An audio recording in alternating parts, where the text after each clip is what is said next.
of Operations and Events for the Miami Marlins.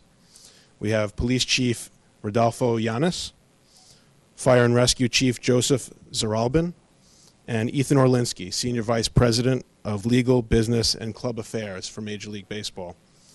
After each of the representatives speak, we'll be open for questions. Claude, go ahead, you can get started. First of all, thank you to everyone for being here today.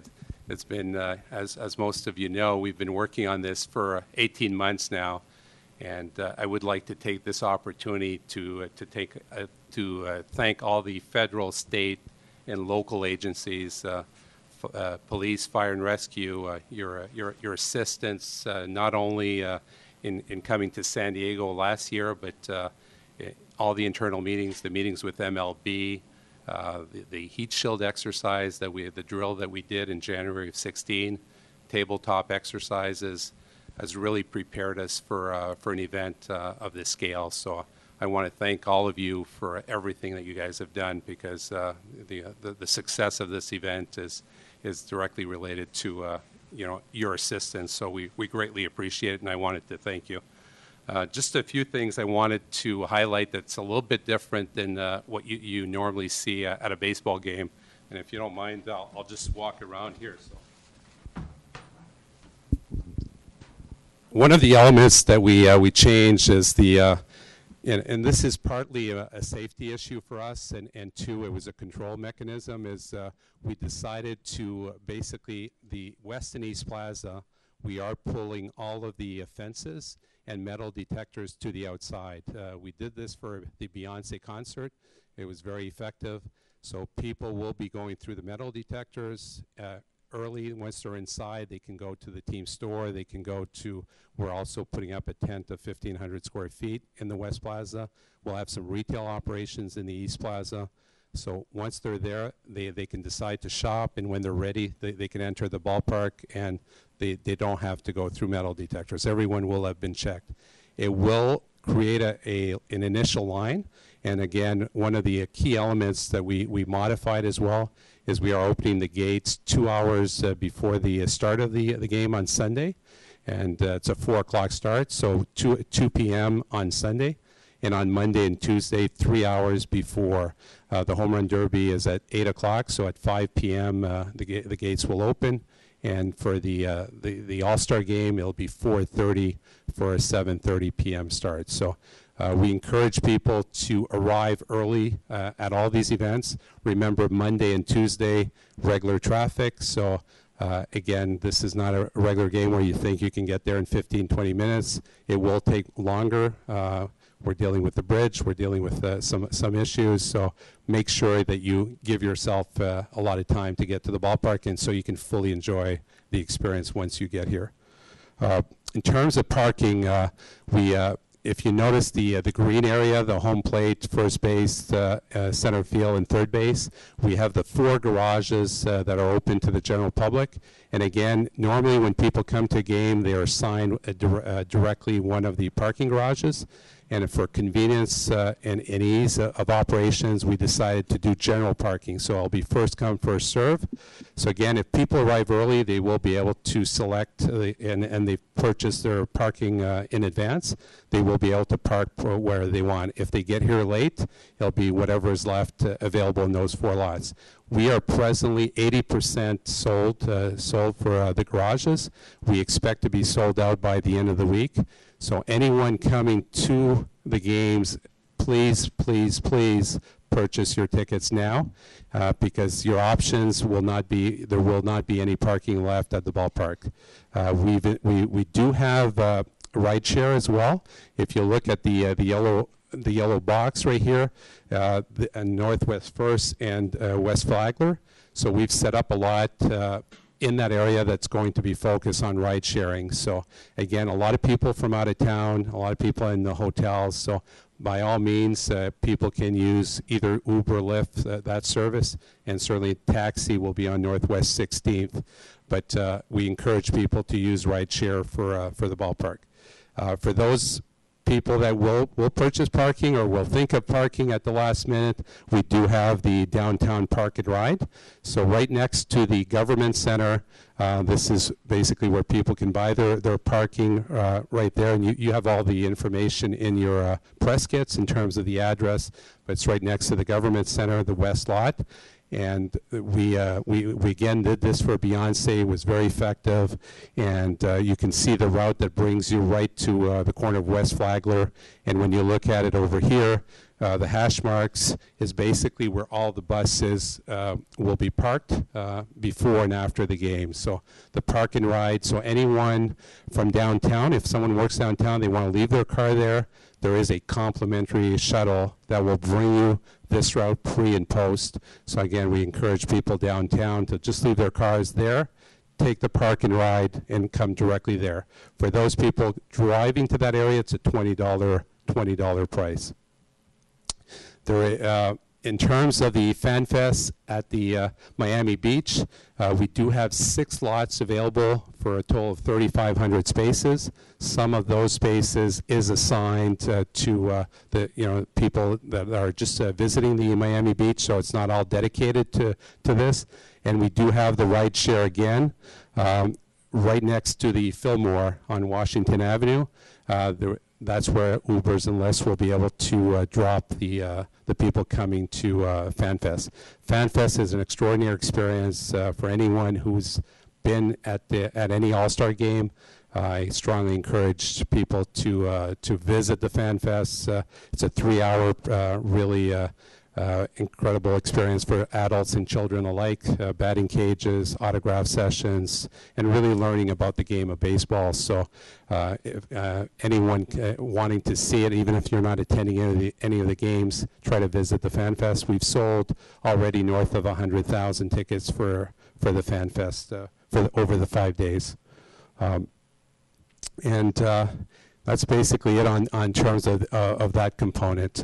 Security, as you know, and the chief will get into a lot of the components as it relates to the services that we've got. And at this point, I'll concede to the chief. Good morning. First of all, I'd like to say that I'm very secure. I feel very good about the plan that's been put in place for public safety. And that includes great collaboration with all of our partners, the Miami-Dade Police Department, our partners at the Florida Department of Law Enforcement, the FBI, and our federal partners also. We have a unified command with our Fire Rescue Department and the Miami-Dade County's Fire Rescue also. So there's a really good public safety component to all of the events that are going to be going on around the city. I want to encourage all of our residents to attend these events. We will have extra resources out to help with traffic and any safety concerns that may be out. It's important for all of us to enjoy all of these events that Major League Baseball is bringing to town. We are here to provide public safety for everyone to enjoy those events. I want to encourage you also to follow our social media platforms for up-to-the-minute information on traffic, on issues that may arise, and diversions of traffic or other problems that may come up. Just keep up with our social media platforms. We're on Twitter, we're on Facebook, and we're on Instagram. So please follow those platforms, and we'll keep you updated on information up to the minute. Thank you. Go ahead, Chief. Thank you. And again, good morning. Let me begin by welcoming everyone to Miami. Miami has grown to become a very vibrant and active city. And I want to begin by echoing the chief's sentiments that we were both briefed with our operational plan and are very comfortable with the amount of planning and effort that has gone into it. I would also like to commend all of the resources that have come together in order to make this event successful, starting with Major League Baseball. But as the chief mentioned, we have both city, county, state, and federal resources available. And Miami Fire Department is a very dense organization. You can't throw a rock without hitting a fire station in the area of Marlins Stadium. So in addition to all of the resources that we have allocated to the event, we also have multiple fire stations in very close proximity. So again, we would like to encourage everyone to come out. We would like you to see what Miami has to offer, and we would like to remind you that Miami is a very hot city. So come out, be prepared to hydrate yourself, wear sunscreen, bring the appropriate clothing necessary, and enjoy yourselves. Again, welcome to Miami. Thank you, Chief. First, I'd like to thank the Marlins and the Chiefs and the rest of you for helping us to assemble the all-star team for law enforcement. We are here to help everybody enjoy the all-star experience at Major League Baseball. We want an A-plus experience, and so part of that is to keep the grounds clear of counterfeits. Counterfeiting is a serious issue. It's something that we address at Major League Baseball 365 days a year, 24/7, working with the local communities and working on a national and international basis. People don't necessarily appreciate the gravity of counterfeits, so let me just give you some context. 750,000 jobs are lost annually to counterfeiting. Up to 7% of world trade is in counterfeit sales. $461 billion are lost annually to counterfeits. It's a serious problem, both on an international scale and on a local scale. And our job is to try to make everybody, all the fans, feel comfortable. How do we do it? Well, one of the tactics is to work with law enforcement on an undercover basis around special events where people are likely to make impulse purchases and address those issues by stopping people from selling counterfeit merchandise, using the criminal laws. Sometimes we enforce the laws by acting on a civil basis. We enact legislation just like the Clean Zone Ordinance that exists in Miami. And a lot of our work is about education. So one of the things I wanted to talk about here through some show and tell is educating consumers, fans, about how to tell the difference between unlicensed and licensed merchandise.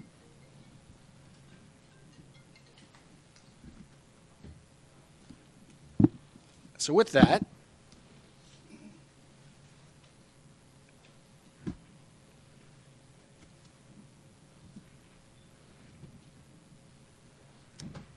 I've got some real stuff and I've got some bogus stuff. And at the end of the day, anybody who has any questions is welcome to take pictures. There'll be a test after the press conference. All of our licensed merchandise has a holographic sticker on it. And the holographic sticker is unique to every item. There's a unique alphanumeric combination on each legitimate sticker. Each sticker has a raised red stitch so that you can both see it and touch it. And it has elements within, both overt and covert, to distinguish between the legitimate and the illegitimate hologram. So for example, the Major League Baseball silhouetted batter logo toggles between the red, blue, and silver, and a Stars and Stripes version of it, if you move it from right to left. All of our legitimate products bear that hologram. Also, all of our legitimate products bear both licensee identification and MLB identification. So in this case, it might be New Era or Twins or Nike or one of our other licensees whose brands are in the product. Here's the Major League Baseball identification, and here's the licensee identification. The items that are most often counterfeit are tops and caps. So for all of our jerseys, our T-shirts, and our hats, you should look for the holographic sticker, and you should make sure you look for both the MLB identification and the licensee identification.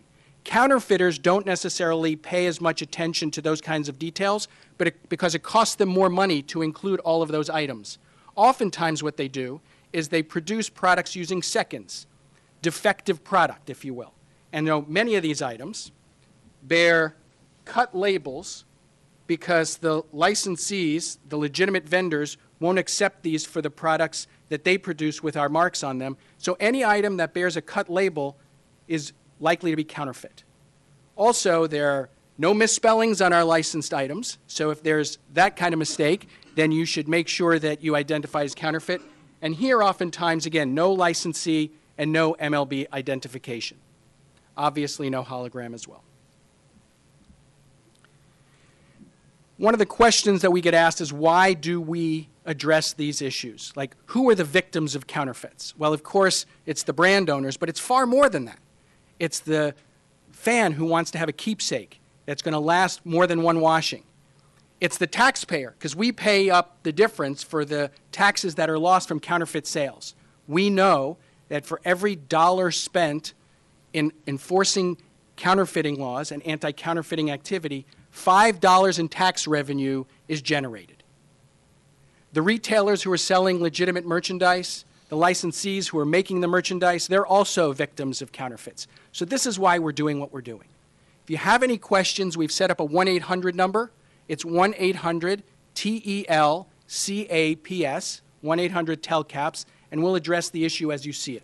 As I said, during All-Star Week, we'll be working undercover with our friends in law enforcement on the state and local level. We have support at the federal level as well, working with Homeland Security and FBI to the extent a significant crisis should arise. Now, briefly on tickets. There are 3 types of tickets that are being produced for the All-Star events in park. There's the souvenir ticket, there's what we call the spitter stock ticket, and there's the printed home ticket. The best advice we can give everybody is buyer beware. Make sure you haven't purchased from somebody who you haven't previously purchased from. There are scanners and there are codes on all the tickets. There'll be scanners at each one of the gates during the game. And if there are any questions, again, don't hesitate to call us. We're here to service you. Thank you very much for having us here this week. Thanks, Ethan, and thanks, everybody. If anybody has a question, please raise your hand, and we'll point to you, and you can ask one of the participants on stage.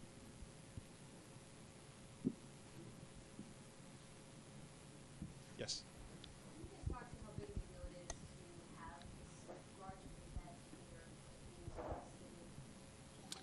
When we started looking at the economic benefits of hosting the All-Star Game, we looked at basically the last 10 years, and we're estimating it at approximately $80 million presently, and we'll be in a better position after the event. Just to give you an example, Major League Baseball by themselves took 3,900 rooms for a 5-day period, 6-day period. In addition to that, 60% of the people attending the game are from out of state. So when we applied for grants and we talked to the people, I mean, we're getting an incredible number of people that are coming from either Puerto Rico, Dominican, and all places really to attend the game. So that's the beauty of this Jewel event for us to be able to showcase the best players in the world in one venue. It's the only opportunity that we have, or that baseball has, to showcase not only to the world, but we're going to be visible in over 100 million homes and in 15 countries. So it's a great opportunity for us to showcase Miami, South Florida, and certainly all the intricacies of this of our beautiful city.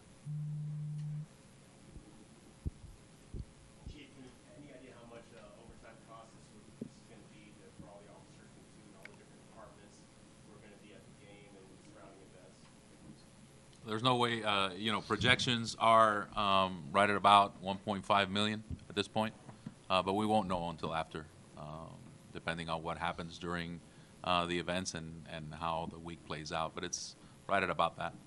Is that money available, and that's not an issue with spending that? No, it is available. It was budgeted for the year because of the pre-plan. As part of the RFP, I mean, there were submittals that were done early in the process, and where the city was approached, and we discussed the extent of the events taking place. So we were able to get that budgeted a full year ahead of schedule. How exciting is this for MLB to have Miami as this venue? I mean, this is a showcase in this park, and it's a pretty big deal for you guys as well, right? Fantastic. I mean, we wouldn't want to be anywhere else. Our experience also, for those who are local, is that oftentimes we bring the All-Star Game to a city, and shortly thereafter the team makes it to the postseason. Let's hope. Let's hope. I'm sorry? I know my limits.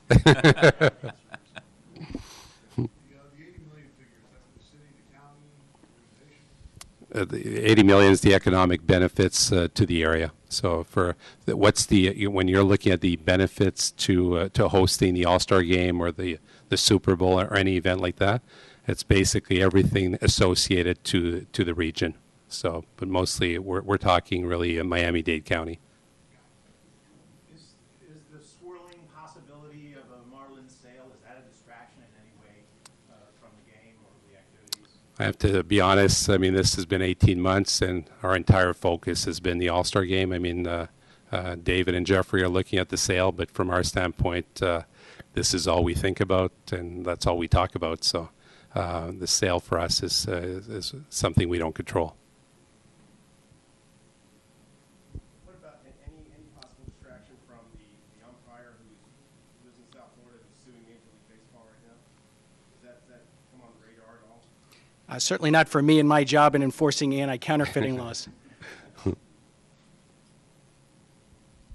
forward, is a hope that maybe we'll see baseball fans in Miami or Marlins fans in general for the long term?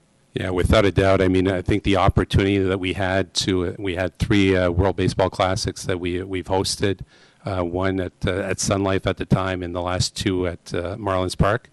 And to see the interest and the energy that we ended up getting from the last 2 World Baseball Classics, plus these games, we're Monday and Tuesday will be sold out. Sunday, we're over 30,000 tickets already sold. So, yeah, definitely there's people here that are seeing the ballpark for the first time, and we hope that they will have a lot of interest to attend, and they'll enjoy the experience and come back either as a season ticket holder or to an individual game in the future. During the home run derby, are fans going to be able to walk where they normally do in games, like by the Budweiser bar and all that? Yes. Balls flying back? Correct. I mean, there will be a lot of people in that area, so I mean, there will be limitations. But technically, if they have a ticket on the promenade, they can walk and appreciate the art in the building and everything that's taking place. And if they want to go to get their favorite food and the taste of Miami, they can do that as well. Well, that area in left field, Budweiser, before, so you mentioned, is that special ticketing or anything like that, or what is that access restricted? No, it's open. We will be selling standing room tickets, so a lot of the standing room tickets will by default end up in that area. But technically, people can walk around. We just want to make sure it's safe in that area, so we'll control the access points. But technically, people can walk around the facility. Will there be any other restrictions for people that may have come to the previous conference or the teams here that they expect, you mentioned the parking, anything else that they No, I mean, from our standpoint, it's really, for people to understand that Monday, Tuesday, we're dealing with regular traffic, so people do have to plan their outings with an 8 o'clock start on Monday, and there's going to be a lot of people, in that 4 to 7 o'clock window. So they just have to plan to arrive early. The fact that we are opening the gates Monday, Tuesday, 3 hours before, we want the people to arrive early, really enjoy the experience, and whether they take part, whether they're using park and ride or ride share or driving to the ballpark. And again, if they are doing that, by all means, they need to buy their parking in advance. We do expect to be sold out by this weekend. Street closures, we're just on 16th Avenue because that's where we'll have all the buses. And we are also closing, if you look at West Flagler, where we're putting the buses for rideshare, so a portion of that street will be closed. Let me understand the parking, because you say you want people to purchase parking online, but you said that the garage is a first come, first served. If I buy a parking spot online, am I guaranteed a spot? Yes, because we've got 4,400 spaces available in the 4 garages, so anyone that buys a parking is guaranteed to end up in one of the 4 garages. If they arrive early, basically they're going to control, if they have a preference for one of the garages, the police, city police will control which, how to direct people based on the traffic flow.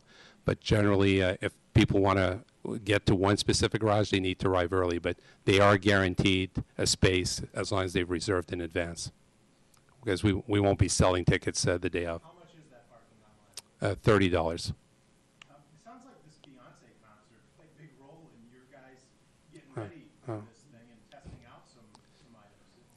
Did It did, in the sense that that was the first time that we moved back the gates and we did the metal detectors on the outside.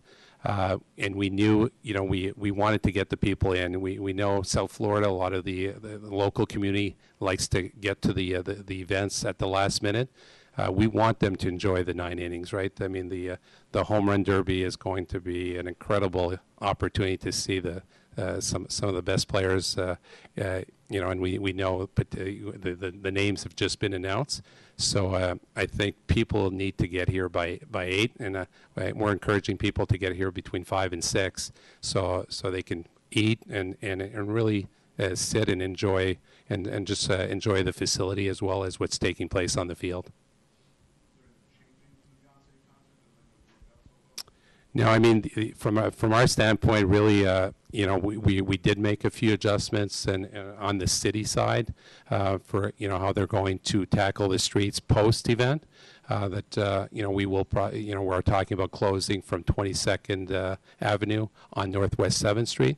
So we're not having all that traffic coming in the perimeter as we're trying to exit the facility.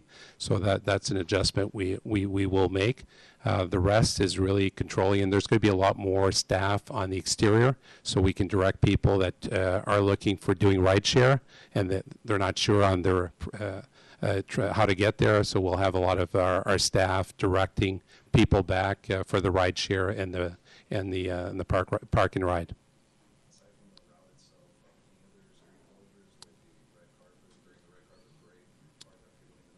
Yeah, on the red carpet, I mean, we are closing Biscayne Boulevard from the Intercontinental to American Airlines Arena, and that event is at 12:30. So that will be closed. I think it's from the night before. We will set up all the Chevrolets, near the JW Marriott. So that will impact that back street. But generally, it's Biscayne that's going to be impacted, and the only other event where that will be impacted will be for the 5K run on Saturday night.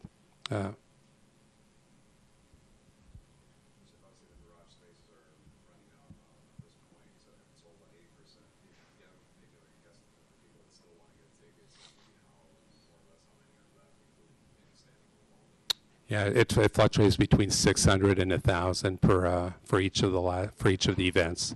You say the arguments that it's not a baseball town, but there's not as much interest in this All-Star game compared to previous All-Star games because of where we are and with the teams and the stadium. I don't know. I'm seeing a lot of interest, so I mean, I wouldn't say that. I mean, there's definite buzz, when everyone's talking about it. So to me, from going to past All-Star games, I think it compares very well with it, and interest in all the events that we've done. And so no, we expect people to really. I mean, we've waited a long time, right? This is the 88th All-Star game, and first time it's been hosted in South Florida, and we all know that Miami loves to host big events, and this is certainly one of them.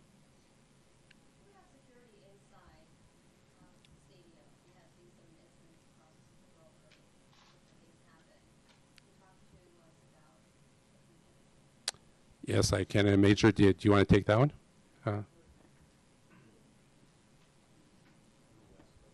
I heard the question.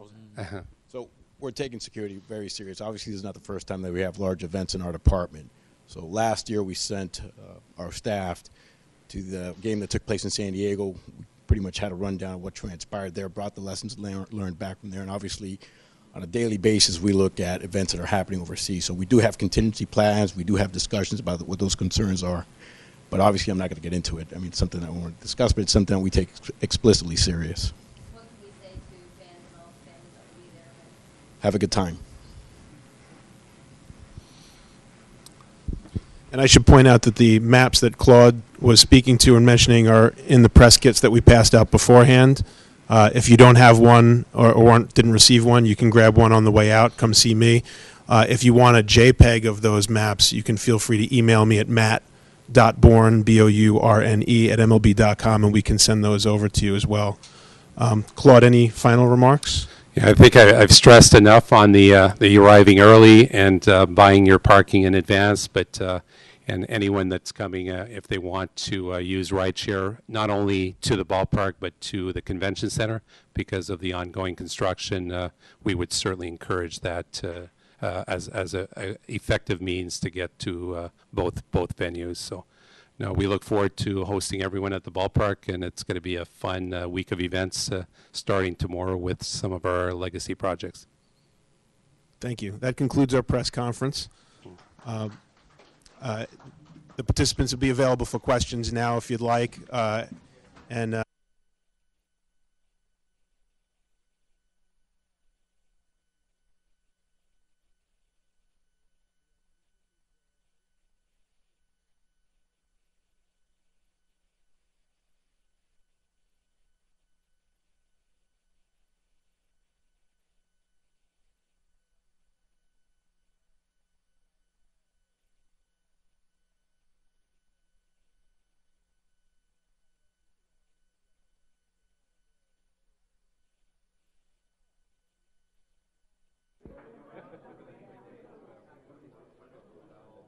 And these are the legitimate ones, right? So we have.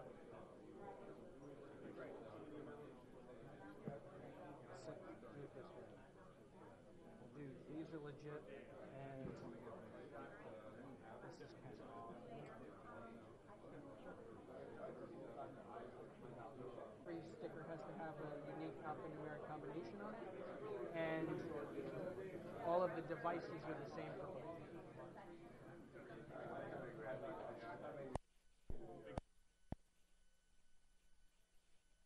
This, the other one, is counterfeit. Licensee identification here and here.